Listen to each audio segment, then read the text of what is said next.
Assalamualaikum warahmatullahi wabarakatuh. Bismillahirrahmanirrahim. Alhamdulillahirabbil alamin. Amma ba'du.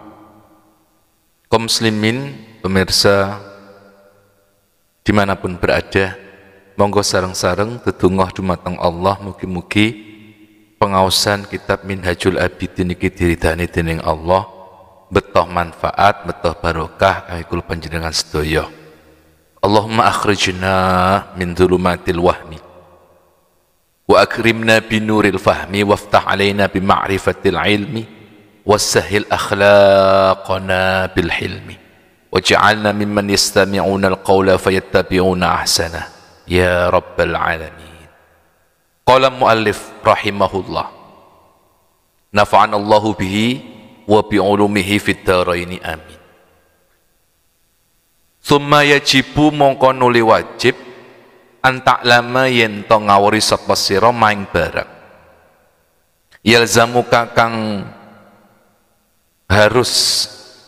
mengharuskan kan ing sira apa fi'luhu nglakoni minal wajibati saking pira-pira kewajiban an asyariyati kang bangsa syariat ala ma umirta bihi ngatasi barang umirta kang wis den wajibaken sapa sira bi kelawan mali taf'ala supaya nglakoni sapa sira zalika mengkono-mengkono al wajibat asyariyah wa ma lan barang yalzamuka kang wajib sapa ka ing sira apa tarkuhu ninggal minal manahi saking pira-pira kang den larang litasruka supaya iso ninggal sapa sira zalika ing mengkono-mengkono al-manahi. Berikutnya, jadi sebelum kita menjalankan satu ibadah, maka yang perlu diketahui adalah ilmu yang berkaitan dengan ibadah yang kita lakukan itu. Sebelum kita menjalankan satu ibadah yang bersifat wajib secara syar'i, yang panjenengan kudu ngawarui dhisik lek kapan iku diwajibno ning dene syariat agar supaya kula panjenengan iki saged ngelampahi. Jadi kenapa kita sekarang itu bisa menjalankan sholat 5 waktu? Pertama, kita sadar, kita tahu, kita mengerti lek kapano sembahyang 5 waktu niku diperintahkan dening Gusti Allah. Nah, kenapa kita kemudian setiap hari raya, sebelum hari raya Idul Fitri niki mengeluarkan zakat fitrah? Karena kita tahu bahwa itu diwajibkan oleh Allah Subhanahu wa taala. Dengan pengetahuan bahwa hal itu wajib, maka kita bisa mengamalkannya. Demikian juga wa mayalzamu katarkuhu minal manahi litasruka dzalika. Kita pun juga harus tahu dulu apa perkara-perkara yang dilarang di dalam agama kita. Setelah kita mengetahui, barulah kita kemudian bisa meninggalkan perkara-perkara al-manahi yang dilarang oleh Allah itu. Nah, sebagai contoh, kita mau mengkonsumsi sesuatu, kita pastikan dulu pengetahuan kita tahu akan kehalalannya. Jangan kemudian kita tidak tahu apakah ini halal atau haram, kemudian langsung dilahap wae.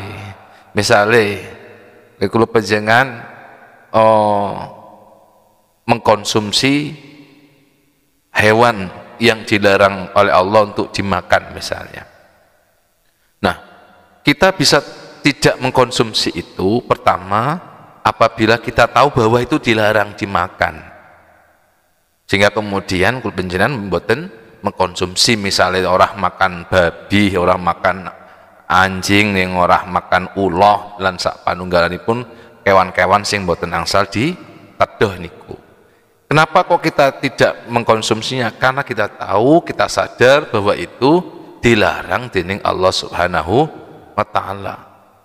Nah, kalau kemudian kita tidak tahu, tidak bisa mengidentifikasi mana hal-hal yang diharamkan, ning apa ae kabeh akhirnya mlebu. Nah, iki sing bedakno kula panjenengan kalian makhluk Gusti Allah sing sak lintu-lintunipun niku. Lek makhluk Gusti Allah sing arupi misale kaya hayawan iku. Nggih sepertinya tidak ada pantangan. Kan ngoten to. Tidak ada pantangan bagi mereka.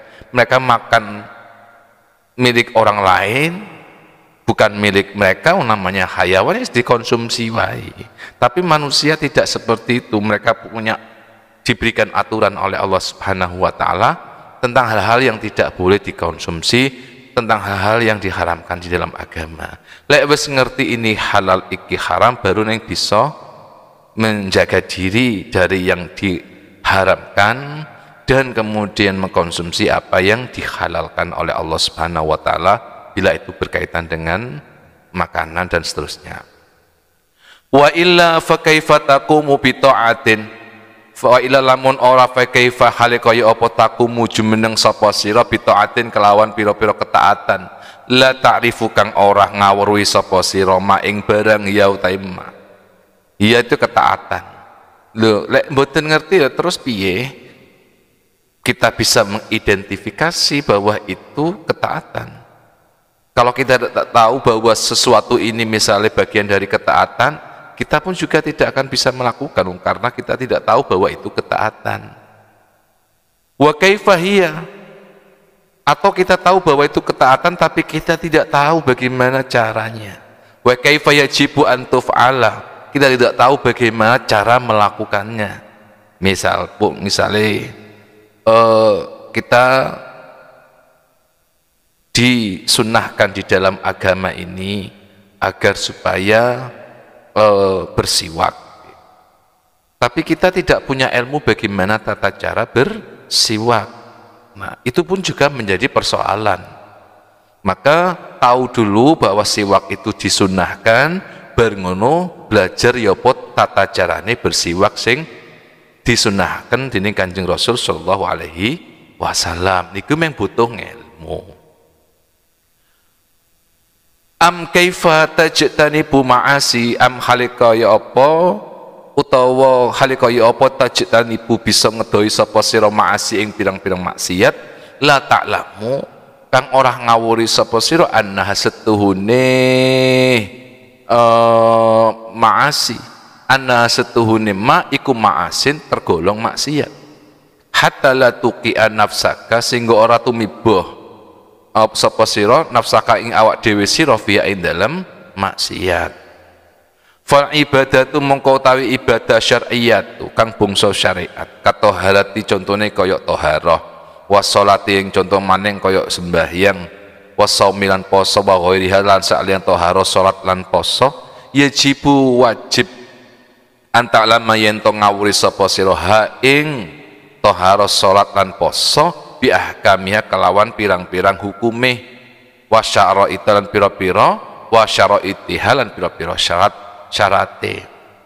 Ning demikian juga di dalam ibadah-ibadah yang disyariatkan yang contohnya kayak kados thaharah, kados salat, kados siyam. Maka sebelum menjalankan ibadah-ibadah tersebut yang pertama harus dijalankan itu adalah kita belajar dulu tentang hukum-hukum toharah, hukum-hukum salat, dan hukum-hukum poso. Demikian juga syarat-syaratipun hatta tuqimaha hingga bisa nglakoni sapa sira jumenengi sapa sira ha ing toharah salat lan saum. Lek wis ngerti hukume toharah poso lan salat, ngerti syaratnya toharah, syaratnya salat, syaratnya poso, insyaallah saged melampaui.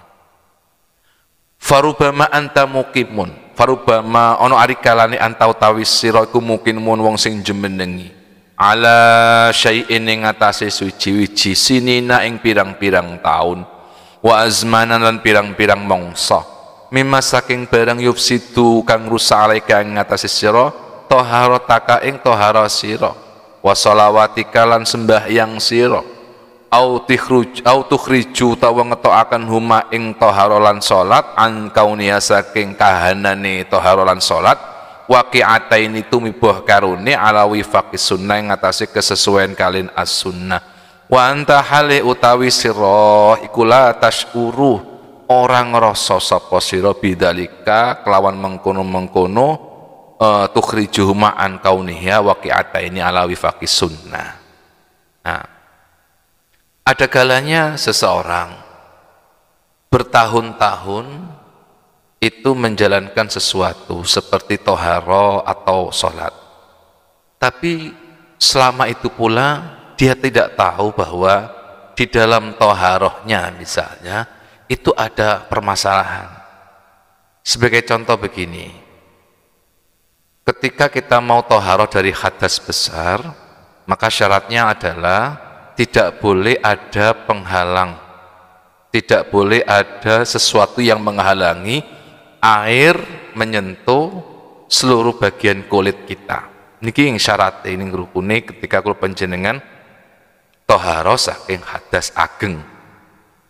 Nah, tapi ada seseorang misalnya mulai balik, mulai remaja, dia tidak mengerti bahwa ini bagian dari syarat rukune toharoh, sehingga ketika dia misalnya sudah balik kemudian bersuci dari hadas besar, misalnya suatu ketika ada cat atau sesuatu yang lain yang menghalangi air menyentuh langsung anggota tubuhnya atau kulitnya, maka dia tetap bertoharoh seperti itu. Dalam arti tentu toharohnya tidak sah, kan ngeten. Nah, di saat toharoh tidak sah, tapi dia tidak tahu bahwa dia toharohnya itu tidak sah. Di saat yang sama kemudian sholat. Nah, bayangno bagaimana kemudian hukumnya yang wong sembahyang dalam keadaan menyandang hadas besar. Ya, secara syar'i jelas mardudah, boten sah. Nah, itu sinina misalnya terjadi pirang-pirang tahun, pirang-pirang puluh tahun.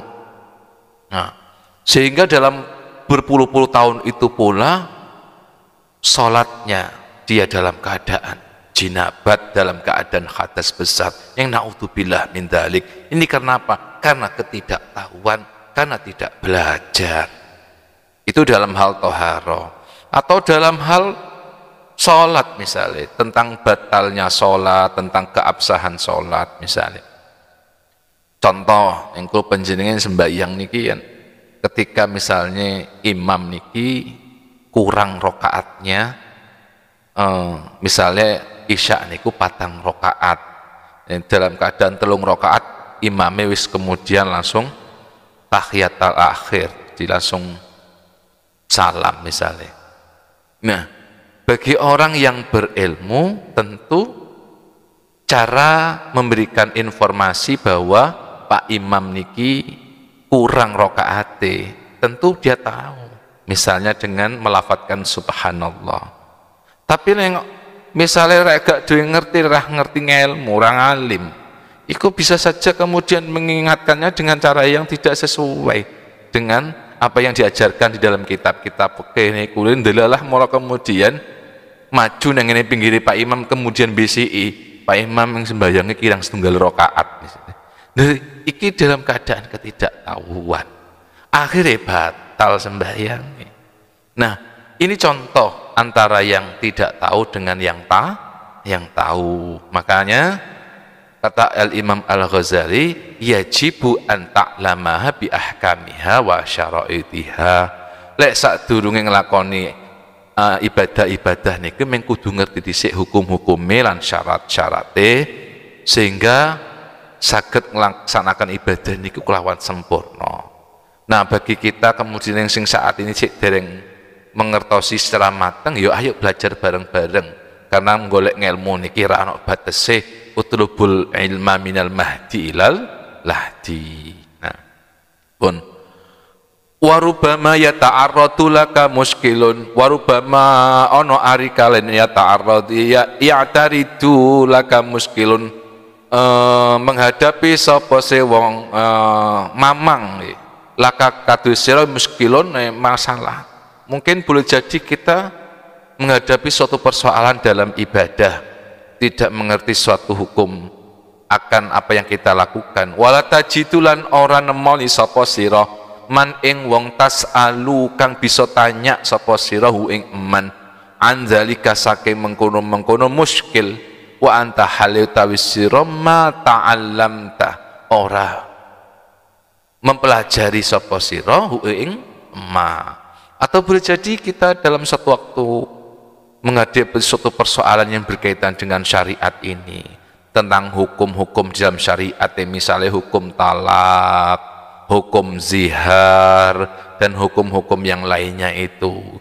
Nah, kemudian kita mengalami keraguan, aku iki misalnya wis tergolong orang yang mentalak napa mboten, aku iki tergolong wong wis zihar istriku apa mboten. Misalnya menghadapi persoalan yang seperti itu, di saat yang sama kemudian tidak bertanya, tidak memastikan akan ketetapan hukumnya, bagaimana kemudian? Ya, itu akan menjadi masalah besar.